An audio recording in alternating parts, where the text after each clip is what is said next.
بسم اللہ الرحمن الرحیم۔ السلام علیکم۔ قرآن و دین چینل میں ایک نئی معلومات ویڈیو کے ساتھ انا میسج آپ کی خدمت میں حاضر ہے۔ آج ہم ایک سوال لے کر آئے ہیں جو کہ کافی اہم سوال ہے اور اس کا لینا بہت ضروری تھا۔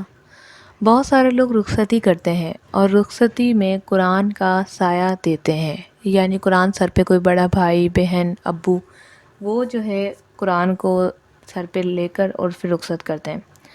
کیا ایسا اسلام میں کانسیپٹ ہے؟ اگر ہے تو کیوں ہے؟ کیا واقعی ہمیں قرآن کا سایہ دینا چاہیے یا قرآن صرف پڑھنے کے لیے ہے اور اسے سمجھنے کے لیے؟ آئیے جانتے ہیں ایک اہم معلومات اور اس کے اوپر بات کرتے ہیں، تو ویڈیو کو مکمل دیکھیں۔ ساتھ میں اگر ابھی تک آپ نے ہمارا چینل قرآن و دین سبسکرائب نہیں کیا سبسکرائب کر لیں اور بیل کو لازمی پریس کریں تاکہ آپ کو ملے آپ کی ویڈیوز نوٹیفیکیشن میں سب سے پہلے۔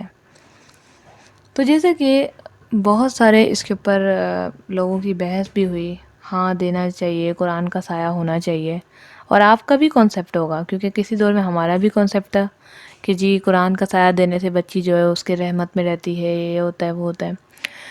پہلی بات یہاں پر میں کلیئر کر سکوں، آپ کو بھی بتا دوں کہ جب قرآن نازل ہوا تو اس کا پہلا حکم کیا تھا؟ قرآن پڑھو، اسے سمجھو۔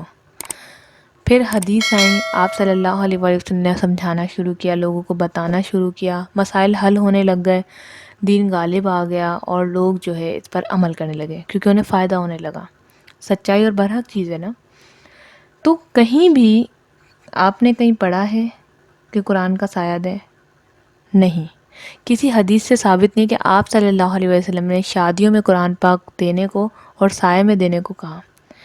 اب یہاں پر ایک اور چیز بھی کلیئر کرتی چلوں کہ آپ خود سوچیں، ایک چیز پڑھنے اور سمجھنے کی ہے، کیا آپ نے اپنی بچی کو قرآن کی تعلیم دی؟ بولیں گے جی دی، اسے قرآن آتا ہے۔ کیا آپ نے اسے تفسیر کی تعلیم دی؟ نہیں، وہ نہیں دی، بس ترجمہ کبھی کبھی پڑھ لیا کرتی تھی۔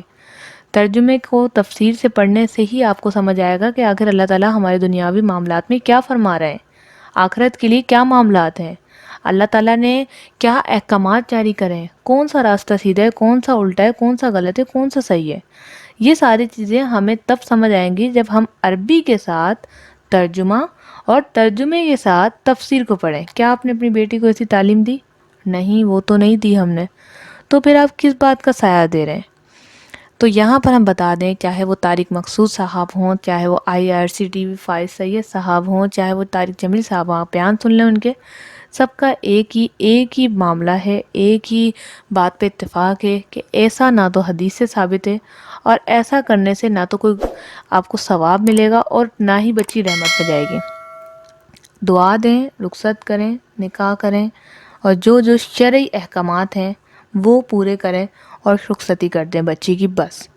قرآن کا سایہ، پھر اس کے بعد کچھ دنوں بعد کچھ اور، پھر ایک اور رسمیں اور بہت زیادہ رسمیں بن کے آج شادی کرنا مشکل ہو گیا ہے، لڑکی والوں کے لیے بھی لڑکے والوں کے لیے بھی۔ لڑکیاں جو ہیں وہ بھی بڑی ڈیمانڈ کرتی ہیں، ہر کسی کو جو ہے ابھی تو مجھے ٹی وی کے ایکٹرز بھی یاد نہیں آ رہے، مجھے تو ڈرامے پسند ہی نہیں ہیں کیونکہ ڈرامے سالوں سال چلتے ہیں، بندہ کب تک دیکھے۔ تو جو بھی آپ کے ذہن میں کریکٹر آ رہا ہے سوچ لیں، ہر کسی کو وہ نہیں، وہی چاہیے، ہر کسی کو خط بنی ہوئی جو ہے چاہیے۔ لیکن آپ اپنے آپ کو صحیح کریں، آپ یہ نہ دیکھیں کہ ہمیں کیا چاہیے کیا نہیں، آپ اسلامک پوائنٹ آف ویو سے چلیں۔ تو شادیاں مشکل ترین ہو گئی ہیں، بہت زیادہ مشکل ہو گئی ہیں رسم و رواج کی وجہ سے۔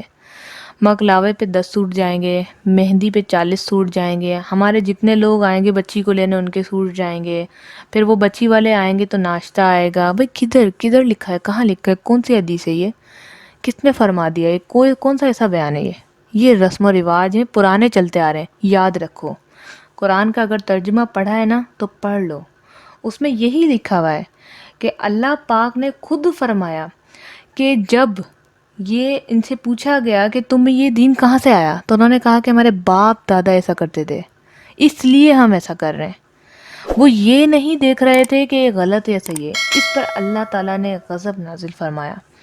اللہ تعالیٰ نے کہا کہ میں تمہیں کھلی کتاب دے رہا ہوں، رسول پاک نے کہا میں کھلا ایمان آپ کو بتا رہا ہوں کہ یہ جو آپ نے اپنے بڑے بوڑھوں کا راستہ اختیار کیا تھا یہ غلط ہے، میں جو تمہیں بتا رہا ہوں وہ صحیح راستہ ہے۔ تو وہ کہتے تھے کہ نہیں، جو انہوں نے کیا ہم وہی کریں گے، اور آخر کیا ہوا؟ سب کا ٹھکانہ جہنم ہوا۔ تو بڑے بوڑھوں کے اوپر نہ جائیں، کہ وہ انہوں نے کیا کیا. وہ تو ان پڑھ تھے، جاہل تھے. اس وقت تو گاؤں گھوٹ اور علم کی کوئی کانسیپٹ ہی نہیں تھا. جتنا علم دانشوروں لوگوں کو تھا بس تھا، ادروائز دوسرے کھیتی باڑی کری اور سو گئے. فلاں نے بتا دیا قرآن کا سایہ کر دو، سر کر دیا. فلاں نے بتایا جہیز زیادہ ہوتا ہے، دے دیا. زمین بھی نام ہوتی ہے، یہ بھی نام ہوتا ہے، وہ بھی نام ہوتا ہے، کر دیا. ہماری بیٹی خوش رہے گی. اپنے رواج ہیں، اپنی ساری باتیں ہیں، کوئی ایسا اسلام میں کانسیپٹ نہیں ہے. اگر سمجھنا ہے نا، چاہے آپ میری ویڈیو کو اسکپ کر دیں، آپ قرآن کا ترجمہ پڑھیں. ہم یہاں پر آپ کو سمجھانے آئے کہ اللہ تعالیٰ نے آپ کو ایک راہ دے دی ہے، قرآن دے دیا، حدیث دے دی ہے. ایک امام کو فالو کریں، اسی میں لگ جائیں اور دین کو سیدھا کر لیں. اپنے دین کو سیدھا کریں. دین تو ایسے الحمدللہ پورا کمپلیٹ ہے، مکمل کر دیا. رسول پاک صلی اللہ علیہ وسلم نے آخری خطبے میں ہمیں فرما دیا کہ آج میں نے تم پہ دین مکمل کر دیا، اس میں اور ایڈنگ نہیں ہوگی. اب آپ اپنا دین صحیح کریں، اپنے فرقوں کو ٹھیک کریں، اپنی بدعتوں کو ختم کریں، اپنے رواجوں کو ختم کریں اور یہ پرانی چیزوں سے نکلیں.